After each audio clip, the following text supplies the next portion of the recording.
How's it going, everybody? Welcome into this Friday edition of the Pack a Day podcast. I am, of course, your host, Andy Herman. You can follow me on Twitter at Andy Herman NFL. Thanks so much for joining me today. We had quite a bit of news and notes from Thursday, so let's kick things off there before we get into our main topic, which is going to be how the Packers can go about supporting Jordan Love, making this season sort of about Jordan Love, and making sure that he can get off to a strong start with his first year as a NFL starter. So let's start off with news and notes, though. First off, the Packers did re-sign Justin Hollins. So we just talked yesterday how Hollins went and met with the Giants, and I mentioned nothing was imminent at the time of recording, but probably not a great sign. Well, apparently Justin Hollins visited New York and said, you know what, Green Bay seems way better. Green Bay's able to get him back on a one-year deal, just over $1 million. So I like this re-signing for Green Bay. Now, when he came in, it was kind of akin, actually, a little bit to the Whitney Mercilus signing. Now, Mercilus was a more well-known player and performed a little bit better in his very limited time than what Justin Hollins did. But you actually saw a player who could get to the quarterback a little bit, provide some pressure. Didn't always hold up great at the point of attack, but I really like this as a fourth edge rusher as of now. Now, we don't know the status of what Rashawn Gary is going to be to begin the season, so there's a little bit of a question mark there. But this right now, when Rashawn Gary gets healthy, gives you Rashawn Gary, Preston Smith, Kingsley, JJ Enigbare, and now Justin Hollins. That's a pretty decent foursome. Now, it's not going to, preclude or, limit Green Bay from going out and trying to get an edge rusher in the draft if the right situation presents itself to Green Bay. With their first pick in the draft, they could ultimately go out and take an edge rusher. That wouldn't surprise me at all. And the reason that is because you have Rashawn Gary coming off a torn ACL. Not sure when he's going to be 100% ready. You have Preston Smith, who's probably, and I've said this for like 3 years in a row now, so yes, you can drag me on that, rightfully so. But this probably is, Preston Smith's last season in Green Bay, I would guess. Who knows at this point, but that'd be my guess. Either way, his time in Green Bay is winding down and winding to a close. And Enigbare had a very nice first season for a day 3 pick and showed some real signs and promise, but there's nothing guaranteed that he's all of a sudden just going to become the next starter, that he can be a legitimate big-time edge rusher. He could just always be a nice rotational piece, which is a really nice pick still if you are a day 3 draft pick.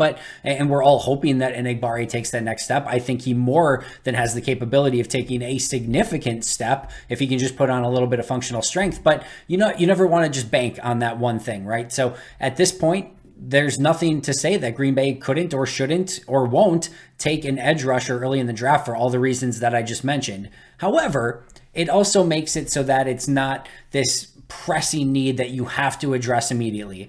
Like I said, if you've got Rashawn Gary healthy at some point, Rashawn, Preston, Enigbare, and Hollins, that's a pretty good group. You can get by with that group for a season. Not maybe 100% ideal, but certainly good enough, especially if Enigbare takes a jump and Rashawn Gary's healthy sooner rather than later, then yeah, Enigbare, Smith, and Gary alone is going to carry that group. Gary in and of himself can be one of the more devastating edge rushers in all the league. So you're happy with that group. But like I said, it's not going to stop them from drafting an edge rusher, but it does give them some more necessary depth. And I like this signing for Green Bay. I thought he played well up until the last game against Detroit last year. Struggled in that game. Detroit was a little bit more physical than Green Bay was. Hollins had struggled to hold up more at the point of attack. Didn't really get to the quarterback. Now, Detroit has very good tackles. Penei Sewell gave everyone fits in that game. So that's just going to come with the territory sometimes, but overall, it was a good signing for Green Bay, and I like this re-signing this offseason with getting him back on a very cheap deal for the edge position this upcoming season. All right, next up, we have Adrian Amos, who made a visit to the Baltimore Ravens. And it's interesting for a variety of reasons. He is from the Baltimore area, so this would be his hometown team. Remember, the Ravens traded away Chuck Clark to the Jets, and they have a little bit of an opening at that safety position, one that Amos could clearly fill with Clark leaving for New York. And Green Bay we just talked about safeties yesterday. Like, they have this very interesting group of 5 safeties who are all rosterable players, but maybe doesn't have a starter on their team. Now, I've done a specific episode just in regards to Adrian Amos. I don't think that it is the right situation for Green Bay to bring him back at this time. I think it's a perfect situation for Adrian to be able to go to Baltimore, his hometown team, a team that's known for their defense, a team that if assuming Lamar Jackson is back, has playoff aspirations. I really like that deal for Baltimore if it gets done for Baltimore and Adrian Amos. I like Green Bay going in a different direction. That's no knock on Adrian. I've said it before and I'll say it again. Adrian was one of my favorite players to watch. Even when I rewatched that film from his last year as a Chicago Bear to his first 3 years in Green Bay, like, those 4 seasons were just an absolute joy for me to watch as a football fan. Love his consistency, love his demeanor, love his leadership, love his everything. I love everything about his game. Last year there was a significant decline, and I do think if Baltimore gets him, there's a chance that 2022 was just, maybe he had a small injury that was affecting him in some way. We saw a lot of players that didn't always jive with what Joe Barry and Jerry Gray were doing on that defensive backfield. Those two didn't seem had a great eye to eye, and we saw a lot of people struggle last year. So if you told me he went to Baltimore, had a great season next year, it wouldn't surprise me at all, because that's what we've seen out of Adrian his entire career before 2022. I just don't think when you have an aging player, if you're probably going to bring him on a 1-year deal, and this is not a team that's, like I said, probably going to compete at the highest of levels this year, it probably just behooves you to go younger and see if you can't find a safety in the draft to maybe take that spot, or go with an Ennis Gaines or Tariq Carpenter to see if one of those guys can step up. But I do think this is a fit for Amos, and I think it's a fit for the Ravens, and I'll be interested to see if that deal gets done. However, we just talked yesterday about Justin Hollins making a visit to the Giants, and we'll see what that means. 1 day later, he signs with Green Bay. So based on that math, Adrian Amos should be signing on Friday with Green Bay. We'll see. Nobody knows at this point what's going to happen next with Amos, but he is in Baltimore. We'll see if he signs there. Maybe, just maybe, he ends up back in Green Bay in some way. Meanwhile, Will McDonald, a potential first-round pick edge rusher, does visit with Green Bay. We just talked about edge rushers potentially being a need, or at least a position that Green Bay would be interested in early in the draft. I've talked about this for a while, and Green Bay has specifically ignored it for the most part. Green Bay's had, at least going back to Zadarius Smith, Preston Smith, and Rashawn Gary, a very specific type of edge rusher. These power rushers that are going to win. Rashawn's going to convert speed to power. He's a freak athlete, so you do have that. But you've got these guys that want to go through, more often than not, the offensive lineman in front of them. And Zadarius obviously had some spin moves and some quick moves with his hands and arm over, some different things that he could do. But they didn't have, and I still wouldn't put Enigbare exactly in this category either. They haven't had that speed rusher that's just a, absolute speed demon off the edge that can dip kind of dip around and flatten and get to the quarterback.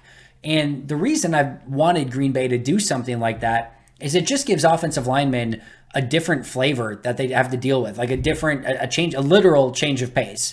Because what I think would have happened, and even like, imagine you're going against Rashawn Gary, right? And you just have this bull in a china shop who's just coming at you a million miles an hour, converting speed to power, trying to go through you, trying to rip your face off over and over and over again, relentless, almost like Giannis going through 5 defenders and just dunking it on you every single play. Imagine that, right? And then all of a sudden, you've got this, Nolan Smith or Will McDonald, these speed rushers off the edge that have an incredible burst that can get around the edge. You're expecting a bull rush, and all of a sudden this guy's like around you in a millisecond and at the quarterback. And that quick change of pace, something that you're not used to. If you didn't read the scouting report, or you just kind of got, lost on a play, that change of pace can be maddening for offensive linemen. So I would love a player like Nolan Smith or a Will McDonald for that exact reason, that change of pace coming off of Rashawn Gary or Preston Smith on the outside. Now all of a sudden you've got a guy who's just going to burn you with speed. It's just something different. And usually, not always, but usually,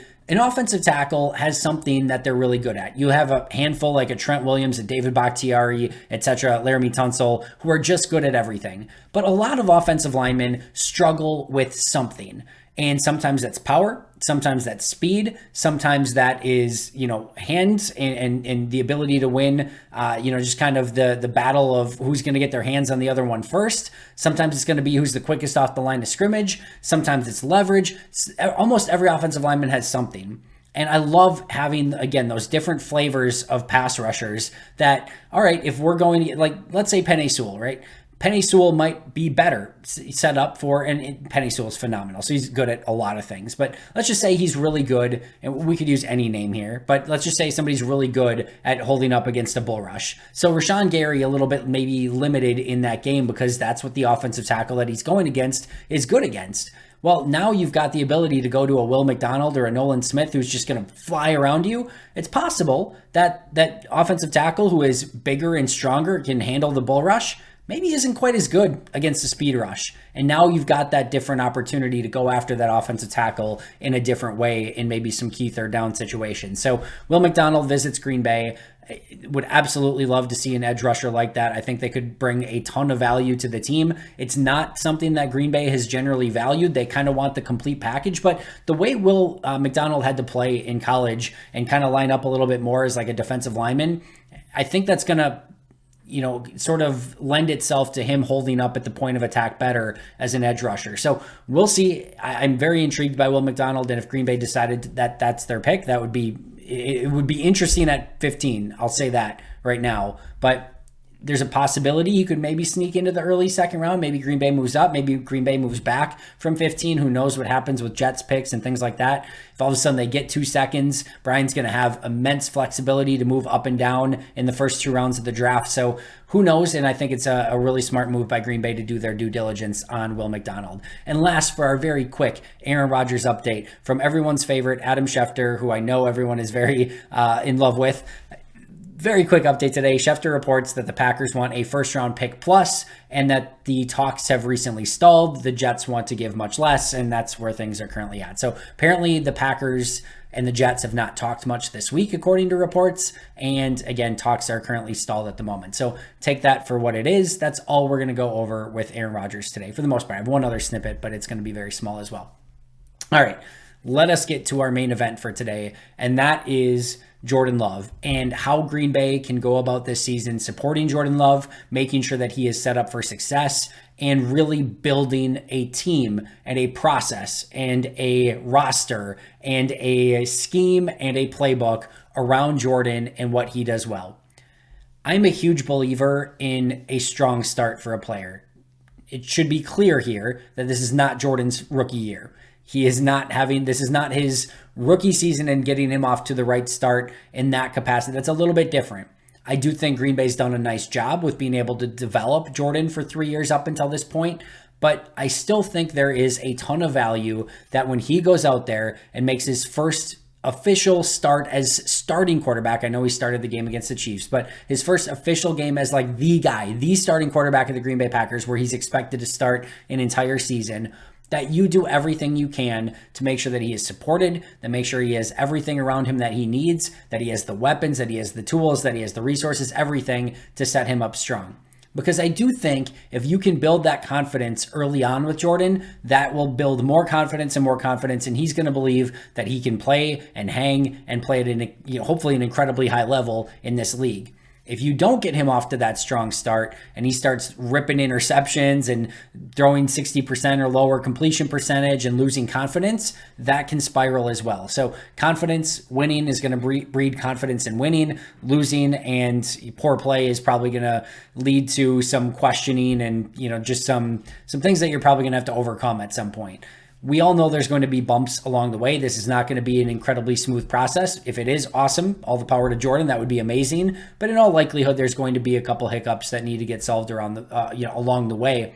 But I do think there are a lot of different things that Green Bay can do to set up Jordan for success and make sure that he is comfortable and playing confident football as he becomes the new guy for this Packers team. And let's just be abundantly clear here. 2023, this season, this year, this team is all about Jordan. If you win and you make a run in the playoffs and you have an opportunity to go as far as you want, awesome. That is a beautiful cherry on the sundae, the icing on the cake, whatever lame cliche that you want to use, you are more than welcome to. But that's a bonus. That is an absolute bonus. And to be clear on one other thing, I'm not saying they shouldn't be trying to win. I'm not saying that they can't win. I'm not saying that they can't make a run if Jordan comes out and plays well. That's all possible. And that's what they should be doing, is trying to win with Jordan and this team based on how it's set up. So I'm not saying they can't. I'm not saying they shouldn't. But I'm saying if you're putting realistic expectations on this season, the expectation should be to make sure that you do everything in your power to get Jordan being the best quarterback that he can be. Because if he is good, or really good or great or amazing, any of those, and he can be a legitimate starting quarterback for your franchise for the next decade, that is worth its weight in gold. And this will have been an incredible season, regardless of what Green Bay's record is. The record will not matter. If you tell me Jordan Love is a really good starting quarterback, maybe top 15, 16 quarterback, or at least shows signs of maybe being even a top 10 quarterback or better this season, if they went 0-17, but that happened, that Jordan was showing real signs or like actually playing incredibly well, that's beautiful. That's what this season is about. And everything else on top of that is amazing. And I get you play to win the game. I don't need a Herm Edwards talk, to me. This is still a team game, and this is still something that they're going to go out and try to win football games every Sunday. But as an organization, as a long-term franchise, the best thing that you can have this season is the development of Jordan Love. That is what 2023 is about. So if you can get him started on the right foot and progressing towards being a really good quarterback in the NFL, that's what you're shooting for. So there are multiple ways that Green Bay can go about making sure that this season is built around Jordan Love and trying to make him successful. And the really good news is that there are a handful of things, 4 to be exact, that Green Bay has already done to really try and help him be successful. So number one is the return of Tom Clements. I cannot think of very many more important aspects of this offseason so far than being able to get Tom Clements back and continuing to mentor Jordan Love.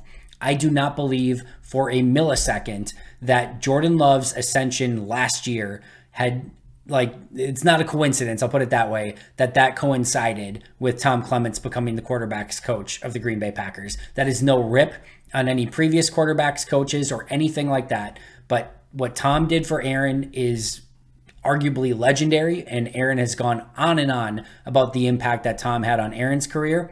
And we're seeing, I think, a very similar sort of situation with Jordan Love. And Jordan just being able to continue a lot of the things that he learned from Tom a season ago and carry that over into 2023, I think that is going to be beyond massive. So getting Tom Clements back is number one that they've already done and is going to be huge for Jordan. Number two is getting Aaron Jones back. And your immediate thought might be, yeah, they're gonna be able to run the ball, and Aaron Jones is gonna give them a check down, and that's gonna be really key for him. And those things are abundantly true, and of course true. But Aaron Jones and AJ Dillon, who's already on the team, are also very good at picking up blitzes. It's something that they had to do for Aaron immediately, and it's incredibly important to what Aaron does at the line of scrimmage and making checks and picking up blitzes and everything like that. It just gives Jordan a little bit more security that he has two running backs in Jones and Dillon. Jones isn't perfect at it. There are times that he'll get, kind of matched up against bigger linebackers, and it can be a little bit of a problem. But having those two guys and getting Aaron Jones back for a variety of reasons, all the things we just mentioned, the ability to run with Aaron Jones, the ability for him to catch the ball in the backfield, have a check down back that can do all those things. But the pass protection aspect of this as well, the blitz pickup is going to be very important. We saw what Kansas City did to Jordan. I can promise you, when Jordan becomes a starter, there are going to be teams that are going to test that out again and say, all right, we're going to blitz the crap out of this guy. Let's see if he can handle it better than he did against Kansas City. So having a couple running backs in the backfield that can pick up the blitz is going to be incredibly important. And Aaron and AJ both great at it. So bringing back Aaron Jones for a variety of reasons is going to be really huge for Jordan this upcoming year. Next up is the return of 3 offensive linemen. At least we're pretty sure at this point, 3 offensive linemen. David Bakhtiari is going to be back the way they restructured his contract. Yes, it very much could lend itself to a post-June 1st trade. So it's not 1,000,000% set in stone, but I would expect Bakhtiari to be back, and giving him a blindside left tackle that is one of the very best in the game is going to go a long way in Jordan feeling confident with that offensive line in front of him. So I do expect Bakhtiari to be back. Re-signing Elton Jenkins, I know that was kind of late last year that happened, but still, this was set to be a free agent this year, and getting back Elton is really kind of the key piece of what they've done this offseason as a whole. I think that is a key piece, and giving him another fantastic offensive lineman. And then as of now, putting that second round tender on Yosh Nijman, still maybe a team that could go out and make an offer sheet. I do not expect that to happen. I do think Yosh will be back on the 1-year tender, but that just gives more depth and options to that offensive line. So Bakhtiari, Jenkins, and Yosh all back at this point is, again, going to pay huge dividends for Jordan this upcoming year. And then lastly, that of things that they've already done is re-signing Keyshawn Nixon. And that one might seem like, yeah, all right, he's not on offense, but just having the ability for Keyshawn to bring that ball out to the 30, the 35, the 40, the 45, or maybe even, a couple of house calls now and then, but set Jordan up with good field position. You don't want to have Jordan having to work 80 plus yards because this team can't return kicks or punts for the entirety of the season. You don't want those extremely long where you got to go 17 plays, 85 yards in order to score touchdowns. You've got to be able to get him set up with some good field position and just make things a little bit easier on him. If you can do that, that's going to set him up for success. So getting a returner back the caliber of Keyshawn Nixon, the first team All-Pro returner from a season ago, I think is also going to be huge for Jordan so that he doesn't have to put some of those 17-play, 85-yard drives together, and Nixon can probably help him out and make it so that those are 55, 60, 65-yard drives instead of 80, 85, 90-yard drives. All right. Those are the things that Green Bay has already accomplished. There are still 10 things that I think that they can do to set up Jordan for even better success this upcoming year. Number one, and this is going to maybe sound a little bit weird as a number one. Number one is getting Josiah DeGuara more involved in the offense. You might be thinking, what? Josiah DeGuara? That's your number one? There seems to be a connection between Jordan and Josiah. When Jordan has come in, Josiah has been more involved. It seems like they get him in the game a little bit more, and Jordan seems to target him. Every once in a while, there's just a connection like that, somebody that you feel comfortable with, and this makes some logical sense, right? This makes sense that you could be looking at a DeGuara Love, pairing that worked a lot together in scout team and as the backups together and those sort of things. So it's possible that they develop that chemistry and connection together. And if that's so, then get Josiah on the field a little bit more and let that chemistry cook this upcoming year. I don't think it's something that you have to play him like 80, 90% of the snaps, but I do think he needs to play more than he has in the past. Well, right now you don't have any other H-backs or tight ends legitimately on the roster that are going to play, so that's easy. But even as you start stacking those tight end position a little bit more, I do think you need to get DeGuara more involved because there does seem to be a connection there between Jordan and Josiah. All right, number two on my list for things that they can do to help build up this team for Jordan this upcoming year is, besides Josiah DeGuara, go and figure out this tight end position. You look at this tight end group right now, and you've got Gugamis and Austin Allen, and you've got Josiah DeGuara. That's not good enough. You need to continue to build this tight end room, and it's going to be very important that they do that for Jordan this offseason. There's not a ton of free agents left. Robert Tunyon's already gone. I would still be incredibly interested in trying to bring Mercedes back. I'm not sure how gung-ho Mercedes is going to be about coming back to Green Bay this year. Now, if there's no better options and Green Bay is willing to give him the same deal that they have previously, maybe something can be worked out. But if Mercedes could just retire and say, I'm done. He's at that age. Number two, if he does play, he could very well want to play for a team that is going to be competing for a Super Bowl. He could just want to go play with Aaron. We know the connection that those two have as well. So if I were a betting person, I would think that maybe all three of those, going to somebody who has the opportunity to win a Super Bowl, going to play with Aaron, or retiring, might all be ahead of his list of, before returning to Green Bay. But if they can somehow find a way to get him back, I do think that would make some sense. But whether it's Luke Musgrave, Dalton Kincaid, Michael Mayer, Darnell Washington, Sam Laporta, there are a lot of options for tight ends in this draft. I know that's aggressive. There's a lot of options later in the draft too. This is a very deep tight end class, but you are going to need to build this position up. I talked about Darnell Washington the other day, of how I think that this could be a player that helps you as a blocker, helps you as a pass protector, a run blocker, I should say, pass protector, and then also in the passing game as well, and just gives you that 6'6" freak over the middle where,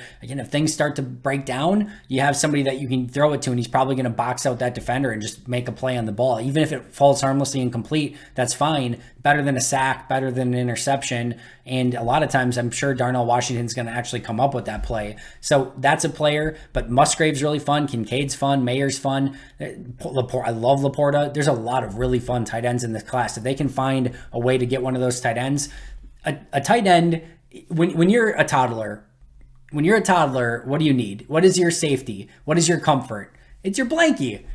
Jordan Love is still a toddler at quarterback. He needs his blankie. His tight end is his blankie. He needs somebody over the middle that can be that guy, that security blanket who can just be his safe zone, that he feels comfortable with. He knows where they're going to be. He knows how big they are. And if everything breaks down around him, he can just be like, all right, I've got my blankie. I know exactly where I'm going. And that can be a little bit of a crutch for him as he starts developing as a starter in the NFL. So number 2, figure out that tight end position. Number 3, and we talked about this yesterday or 2 days ago, whatever it was, finding a veteran quarterback for as a backup. Now, they could go the rookie route, and maybe Jordan doesn't get the benefit of that, and that's okay. He has Tom Clements to put the arm around him and teach him things, so it doesn't have to be that. But if there is a Joe Flacco, maybe you can convince Matt Ryan as a 1-year backup to come in, something like that. If you can get a veteran in here that knows the game so incredibly well and has been through every trial and tribulation that the NFL has to offer, like Ryan and Flacco have, that to me would be something that very much could help Jordan, and just be there to listen and to kind of be like, hey, especially Flacco and Ryan, they've gone through some tough seasons. They've gone through some great seasons. Flacco, I believe, winning a Super Bowl, and Matt Ryan winning an MVP. They've gone through some really amazing times. They've gone, both of them, through some very tough times as well. So I can't think of better players that would be able to be there for that emotional support and kind of walk him through the path as being a starter than those kind of guys. But there are other veterans out there as well that could also be of value to him. So it doesn't have to be those two. But I do think the potential to bring in a veteran backup QB could be very important for Jordan as well. Number 4 on my list is to continue to draft and develop playmakers. They got off to a great start a season ago by drafting Christian Watson and Romeo Doubs, and maybe, just maybe, Samori Toure as well. Bo Melton is a very fun flyer, but you need to continue to develop this wide receiver room. If you look at where they're at right now, like I said, they're off to a good start with those young playmakers, but that wide receiver room as a whole is pretty barren for an NFL offense. So they have to continue to find ways to add playmakers to this group. And we can talk about some potential veterans here that could make sense. In fact, spoiler, we're going to talk about that in just a moment.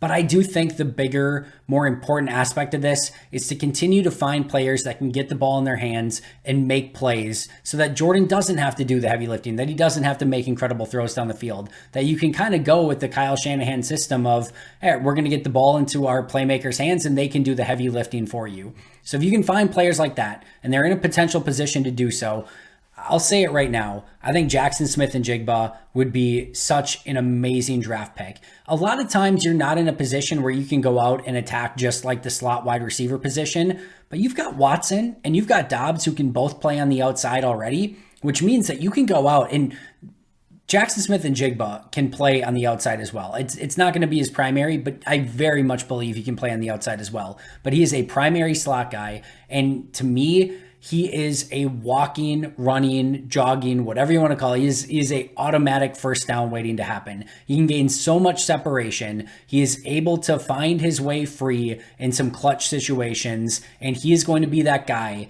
that you want to talk about a security blanket, that on your key third downs, you're going to be able to look to him and know that he's going to find a way to get open. To add to the playmaking of Christian Watson, I think Romeo Doubs is going to continue to develop into a well-rounded overall wide receiver. And then to have that Jackson Smith-Njigba in the slot that is going to constantly get open, create plays. He's going to be a full-fledged playmaker, security blanket, first down machine, touchdown machine, red zone machine, all of it.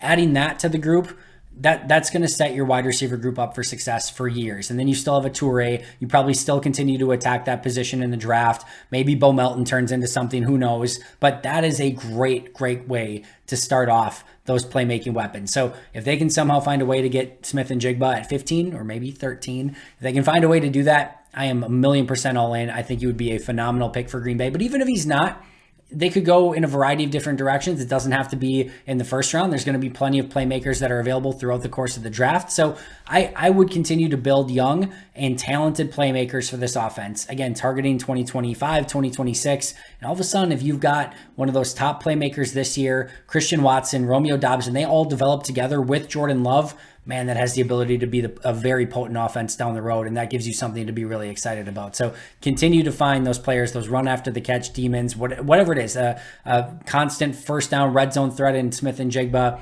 So many guys can bring so many different, layers and levels of this to the wide receiver room. And Smith and Jigba to me would be an ideal, but there's a lot of other wide receivers as well that could certainly add there. And it is something that's necessary to get added at this point for Jordan.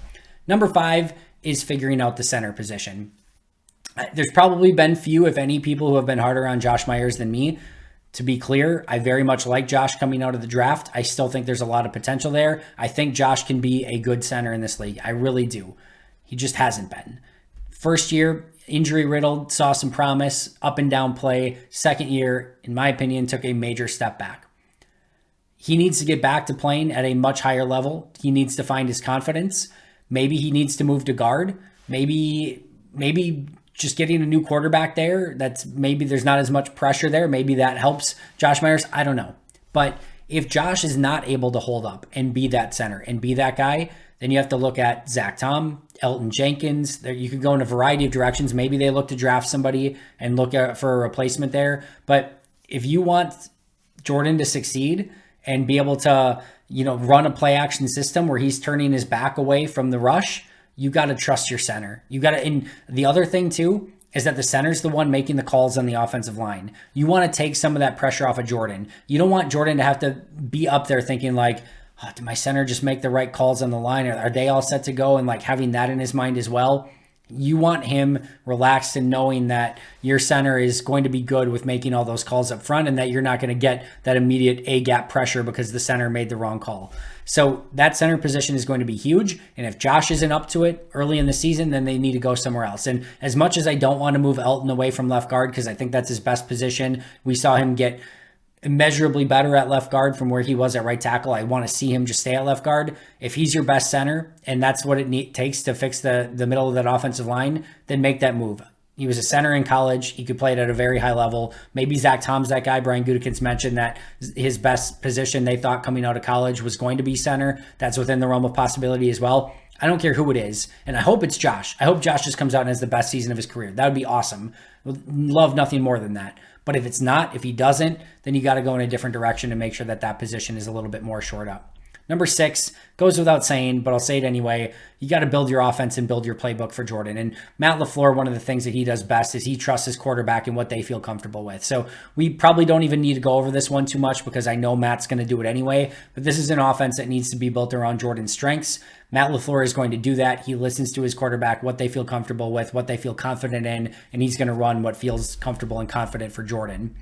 Number 7 is, while I think you need to continue to look at young playmakers, I do think you need to at least maybe consider bringing in a veteran wide receiver. I don't think it's as big of a deal as others are making of like, oh, you got to have a veteran in the room. You got to, they'll be okay. If they just go out and get playmakers, it won't matter that those guys are first or second year players. There'll be some bumps in the road, but we know that this is going to be a season filled with bumps in the roads anyway. So that's okay.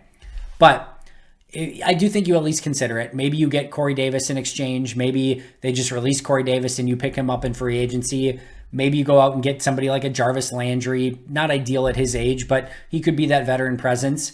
And the other one, and I said this before, and I never would have expected me to say this, but the other one that just kind of makes some sense is Randall Cobb. And I know Randall's probably more likely to end up in New York or maybe even with another team at this point. Brian came out and said when they acquired him that the only reason he was there was because Aaron was there. So who knows? But I actually kind of like the idea of bringing Randall back and being the steadying veteran presence for your Tourés and your Dobbs and your Watsons and probably an early draft pick this year as well. If you've got a bunch of first and second year guys, Randall Cobb being in that room, I think actually could provide a ton of value. So whether it's a Corey Davis, a Randall Cobb, maybe a Jarvis Landry, I do think just having that veteran there. And if you have one wide receiver at least where maybe they have a little bit more trouble separating at their age, but at least you know as the quarterback they're going to run a precise route, there's value in that as well. So I do think maybe going out and at least looking at a veteran wide receiver could make some sense also. Number 8, this is the one I talked a little bit about earlier. I don't want to spend a ton of time on it, but just making sure that you get the Aaron Rodgers deal done before this becomes a complete sideshow and more media is showing up in Green Bay and it's a cloud that hangs over Jordan. Because you want Jordan to just go into the season with confidence, knowing he's the guy, that Aaron has been moved to New York, and that you can just basically turn the page. Jordan's the guy, and you don't have to worry about anything else. You don't want the media stuff going on. You don't want Aaron in the backdrop. You don't want all of that stuff to still be hanging overhead. I think you just want a clean slate and Jordan to be able to take over as starter of the team. I think that would actually help. Number 9, this might be a little tough. This might be very, very tough for a team that has basically done it since he was drafted with 2 different coaches. Let's not forget about Aaron Jones. Let's keep Aaron Jones involved in the game. That seems like it would be a pretty good idea. And let's continue to run the ball. This should be able to be a run-first offense. You don't want Jordan to have to go out and throw 35, 40 passes a game. You have Aaron Jones. You brought him back for a reason. He's one of the highest paid running backs in the game for a reason. Use him. Don't forget about him. We can't have another press conference like, yeah, we probably should have got Aaron the ball more. Just get him the ball more. He's that good. There's zero reason that he should not be touching the ball 15 times. 15 times should be the bare minimum. I don't care if you throw it to him. I don't care if you hand it to him. I don't care if you give it to him on a reverse, a jet sweep. I do not care how he gets the 15 touches. Get him his 15 touches and continue to run the ball with Jones and Dillon. Even if you're down, you don't have to get everything back in one play. Run the ball, have success doing it, set up the play action, and let Jordan prosper. And last but not least, the final one is let Jordan learn.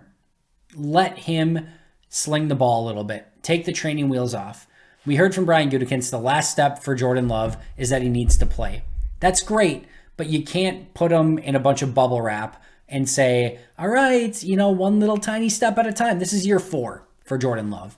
He needs to go out and sling it. And I'm not saying you don't course correct. I'm not saying if he starts throwing some crazy picks that you don't rein it in, but he has to learn. He has to figure out a way to learn what he can get away with, what he can't get away with, when he needs to tuck the ball, when he needs to live to see another down, when he needs to throw it away, when he needs to scramble, when he needs to buy time, when he needs to just rip the ball. Those are things that come with time.